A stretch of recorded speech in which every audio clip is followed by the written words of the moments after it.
जय जगन्नाथ। मु स्निग्धा आपण मानक मोर यूट्यूब चैनल किछि स्मृति किछि अनुभूति को स्वागत करुच्ची। सांग माने आज पखाल दिवस नथिला, किंतु आम पखाल दिवस पकड़ दिवस रे परिवर्तन हो जाइतवारु आम पुष्पा और आचार्य बाबू तांका फ्लाट को डाकिथिले गोटे पखाल दिवस पालन करिया पई। बहुत खरा होतवारु आमे प्लान कलु समस्ते निज निज घरु किछि किछि करी सेठी नै मिसिके खाइबा पई। ସେଥିପାଇଁ ମୁଁ ଆମ ଘରୁ ମାଛ ଭଜା ଆଉ କିଛି ପିଆଜ ରସୁଣ ଫ୍ରାଏ କରିନେଇଥିଲି। ପୁଷ୍ପା ତାଙ୍କ ଘରେ ଦହି ପଖାଳ ପ୍ରସ୍ତୁତ କରିଥିଲା, ତା ସାଙ୍ଗରେ କିଛି ଚିଙ୍ଗୁଡ଼ି ଫ୍ରାଏ ଓ ଆଳୁ ଚକଟା କରିଥିଲା।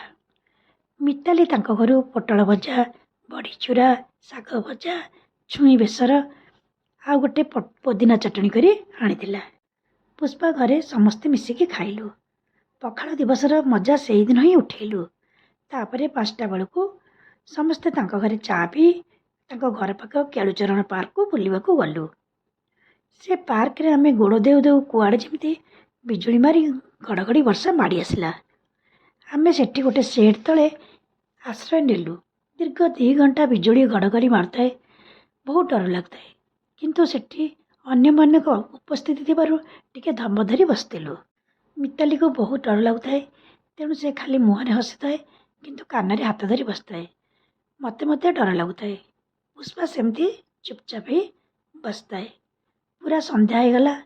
वर्षा छाड़ू छाड़ू मिताली और मु एका ड्रेस पिंधि जाइतिलु किछि फोटो उठाइबा पई, किंतु दुर्भाग्यवशतः गोटे भी फोटो उठाई पारलुनी। संध्या होइजबारु ताको घर को फेरी आसिलु। पुष्पा आम पई किछि बरा किछि लंका चप छाणिले। समस्ते खाइलु एवं आउ थारे चाह पीलु। तापरे राति रे अंडा आमलेट और ब्रेड खाइलु। आउ किछि कोल्ड ड्रिंक्स भी घर को आसिलु। सांग माने ये तो थिला हमर अदिनिया पखाल दिवस कहानी। आउ आम ये पखाल कहानी आपण मानकु केमिति लागिला? भल लागिले लाइक करिवे, सब्सक्राइब करिवे। जय जगन्नाथ।